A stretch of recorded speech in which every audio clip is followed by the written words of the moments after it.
All right, welcome to 94.9 32 FM. 14 minutes to 8. That means we've got 14 minutes to ensure we go all the headlines from the world of sports. Covered in 15. I am Peter Omo. All right, so how was the weekend? How did it go for you? What were you busy with? What were you watching? Were you watching tennis? Because don't forget, the first Grand Slam of the year as we speak is on. All your attention was on football. Was it in Uyo, where you were busy seeing what Eyimba will do? Get the result against the Al-Masri of Egypt? Or you were just busy rolling around the FA Cup and see how teams were playing? Hey, for Arsenal Football Club, for Manchester United, I don't know what to say to Arsenal now to say maybe good morning. I've got SAMIES there with me. He will be telling me what was the weekend all about for him.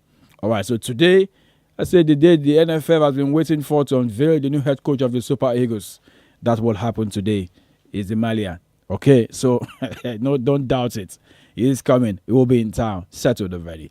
All right, so we'll also take a look at what's happening in real time. From this year's first Grand Slam, I can see Jessica Pegula. She's on court. She just finished her first set, and she's hoping to wrap up the second set. Sammy, of course, will be here to share with me in terms of how results went down in the last few hours because it's all about the time difference. Sammy, it's a pleasure having you on the show with me. Let's start from home quickly because we've got no time. And of course, the BBC also, are they part of the show this morning? Here, I got that the BBC also, they've got a part on the show this morning. Samis, I don't need to ask you how was your weekend because I will be taking a long time. So the head coach of the Super Eagles will be in town today. The press conference. What do you expect him to say, Sammy? What do you expect him to say today? Good morning, man. Well, good morning, Peter. Good morning to everyone who has joined us on the first edition of Scoreboard for the week. But as you rightly said, 𝐿 would be in town and being unveiled as the new Super Eagles head coach. We know that the task for him lies ahead with the Chan team. That's the home-based Eagles. But for him, really, what would I expect him to say? These are words by managers. Well, when the synergy is right, when things are right, we will get the result. But you won't want him to place much pressure on himself. Remember that the statement by Finidi George actually was the orchestrator of his own downfall, where he discussed about a few things before he even took to the field of play. But for 𝐿, I won't expect much for him. He should just keep it short and simple so we can see what he would get on the field of play. All right, simple, short and simple. Maybe you go take some extract from what Finidi George said. Sam is saying that to you this morning. On your way to Nigeria, your way to Abuja, we'll wait to see. So that's when it happens. Definitely when we come before Scoreboard Reloaded, we'll share with you and try as much as we can also to give you the voice of 𝐿. He's the new man in charge. Charlie, you say some say it's Charlie. Some say Charlie is in town. That's the new sheriff in town for us. All right, so still staying with what happened back home. Disappointed about the Eyimba 1-1. Well, truly disappointed. You know, we were here on Friday, on Saturday, discussing maybe about the chances of Eyimba Football Club getting the victory against Al-Masri. But it happened that they were on the back foot and they actually fought for a draw there at the Godswill Akpabio Stadium there in Uyo. And 1-1 is not the best result for them at this point in time because if you take a look at the standings, they are still third. But with their hopes of qualification, where does it lie? They need to get a victory in their last game, but then that will be down to the team ahead of Eyimba to also capitulate in their last match day. But for Stanley Eguma, maybe we would say that Yemi Olanrewaju was the one under his guidance. Eyimba lost the slot to play in the quarterfinals of this year's CAF Confederations Cup. But a draw yesterday, they should pay their focus much more on the Nigeria Premier Football League. All right, so SAMIES telling Eyimba of Aba, telling Stanley Eguma, you've got a game coming up on Wednesday in the Nigerian Premier Football League. Over to you. You play against Kwara United, but not the best of result. 1-1 in Uyo against Al-Masri. All right, so we jump to some European football when we come, and of course talk about this year's first Grand Slam going on in Melbourne, Australia. And like I said the other time, Jessica Pegula, job done against Joint. She won 6-3 in the opening set, and as we speak, second set is ongoing. We'll tell you more when we come back. London, we have to fly, SAMIES. Let's fly to London and hear the Premiership updates. There were no Premiership game over the weekend, but hey, there were games in the FA Cup. And of course, the round 5 fixtures are also out. So let's take it straight to London, take their beats, and then when we come back, myself and Sam will talk more about what happened. The El Clasico in Saudi Arabia and all the things that happen in the world of European football. These and more we'll talk about when we come back from London. BBC Premier League update from the home of Premier League football. Hello, I'm John Wilkinson at the BBC Sports Centre. Tottenham will play Aston Villa in the fourth round of the FA Cup, but their place looked far from sure when they were taken to extra time at fifth-tier Tamworth. Ange Postecoglou's substitutes ultimately made the difference in a 3-0 win, but the manager accepts that they came close to a shocking exit. It is pretty special, as you said, the other side of the world. Even probably more than the old First Division, as they used to call it. We used to watch the FA Cup, always had that magic, and precisely because of this, because it involves every tier of football, and there's always great stories in it, and thankfully we're not one of the big stories coming out of it. We ended up on the positive side, but yeah, still enjoyed it. The holders, Manchester United, beat Arsenal on penalties, having been reduced to 10 men after an hour when Diogo Dalot was sent off.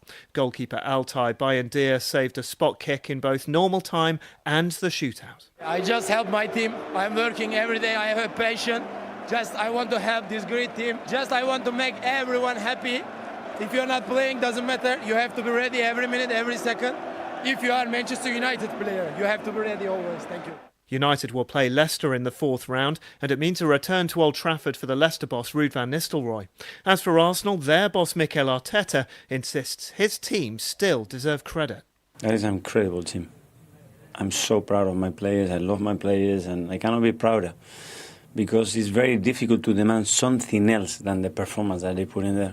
So the ball has to go in the net. Newcastle, Crystal Palace, Southampton and Ipswich also advanced.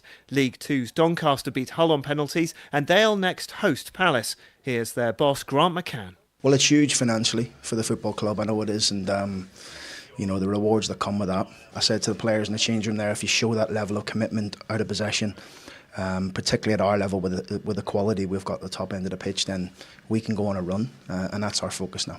Amongst the other standout ties in the fourth round, Exeter will play Nottingham Forest.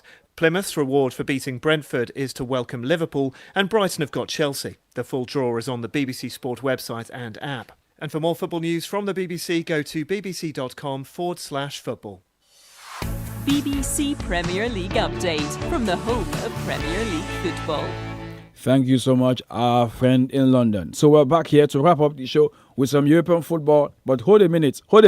Let's go to Melbourne, Australia. SAMIES, what's the update there? Who is busy playing? Who's done playing?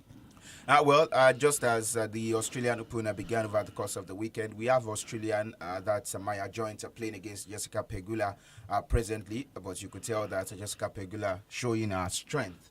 She's definitely ahead of Maya Joint in this encounter. But then you can tell that the world number one actually got off to a winning start. That was in the first match. Olympic champion and also losing finalist at this stage last year. That's talking about Zheng Qinwen.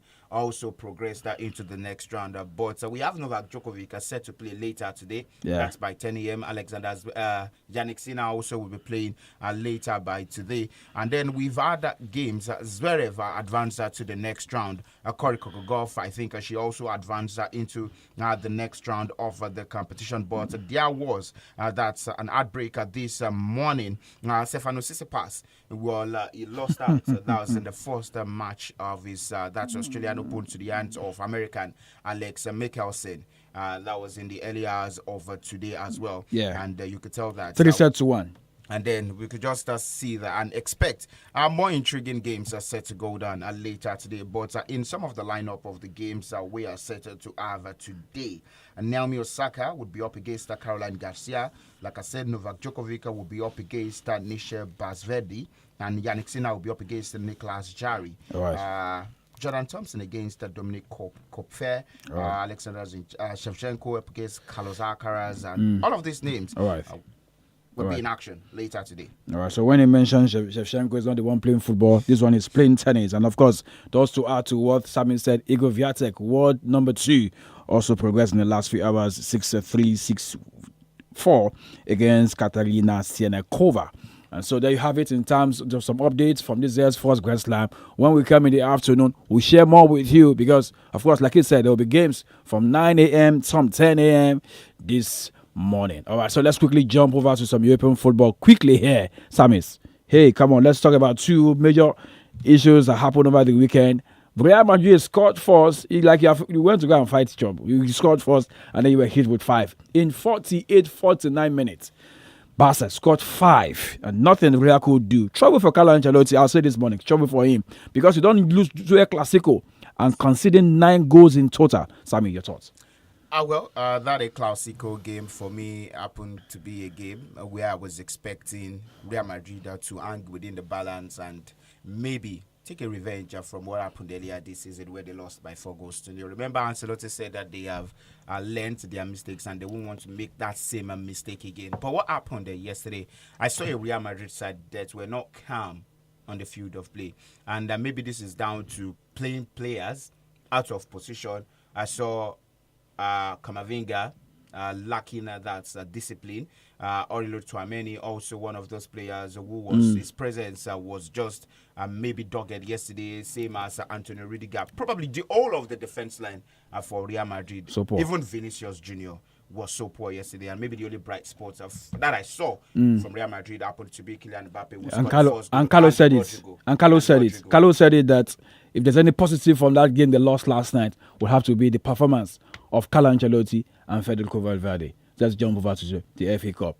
Hey, Arsenal Football Club, Mikel Arteta on one hand, but again you take nothing away from Ruben Amorim, 10 against Arsenal, and they got the job done on shootouts. Happy for the results Manchester United got.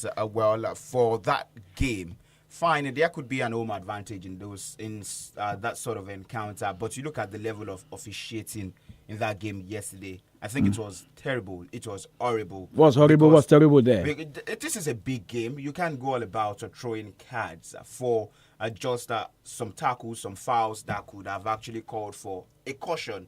Lisandro Martinez went into the books based on what? That of Bruno Fernandes. Maybe I'm not excusing it. You are the captain of the side. You shouldn't smash your boots on the field. How about the penalty Arsenal got in that game? Was that a penalty? I was getting to that point, and I would say that Yoruba would say Tobashi Kiniko Washi to referee more. Maybe that was the mistake Manchester United made yesterday, and Harry Maguire. We definitely got players into the referee books. But credit to Ruben Amorim, 10-men Manchester United against Mikel Arteta's Arsenal. I'll stop you there. In fact, it didn't feel like SAMIES, Manchester United were playing with 10 men. I have to stop you there because you've got more time. Go and get some rest, and when we come back from 3:30, we'll continue from there. And of course, we'll talk about Eric Chile, the new head coach of the Super Eagles of Nigeria. Hopefully, when we come back, we'll have his voice, what he's got to say to Nigerians.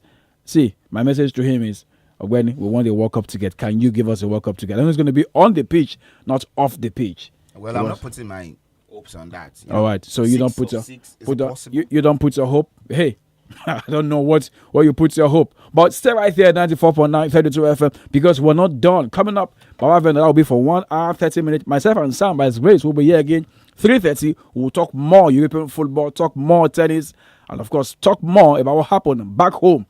Back home, Eyimba, back home, the Super Eagles head coach. It's 94.9 32 FM. I am Peter Omo. I've done this with SAMIES.